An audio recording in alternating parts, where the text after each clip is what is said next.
Comment ça marche? La complémentaire santé collective.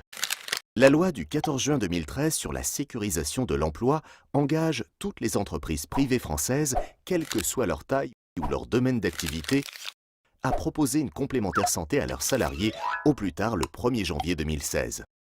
Il suffit à chaque entreprise de souscrire une complémentaire santé collective auprès d'un assureur. Elle peut choisir un niveau de garantie pour l'ensemble de ses salariés ou alors des niveaux différents selon leur statut, cadre, non cadre par exemple. L'entreprise doit financer au minimum 50% des cotisations, le reste étant à la charge du salarié.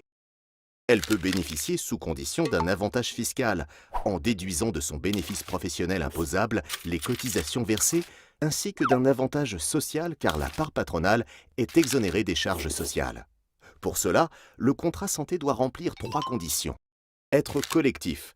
Il doit couvrir l'ensemble des salariés de l'entreprise, quelle que soit leur classification, statut, ancienneté, etc. Être obligatoire. Les salariés doivent adhérer au contrat de l'entreprise. Toutefois, des cas de dispense peuvent être prévus.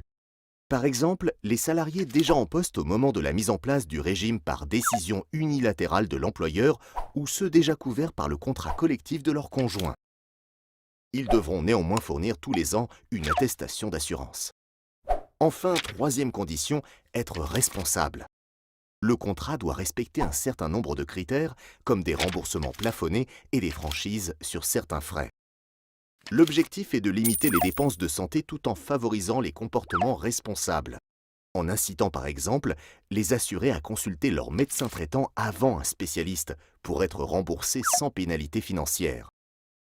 En termes de couverture, la complémentaire santé collective permet aux salariés de bénéficier d'un panier de soins minimum comprenant par exemple 100% du ticket modérateur pour les consultations médicales, la prise en charge du forfait journalier hospitalier, des remboursements minimums en dentaire et en optique.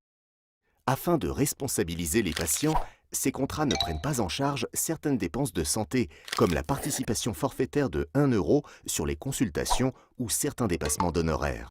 Enfin, pour les entreprises qui proposent déjà une complémentaire santé collective, il est important de vérifier que leur contrat est bien conforme aux nouvelles réglementations afin de pouvoir continuer à bénéficier des avantages fiscaux et sociaux.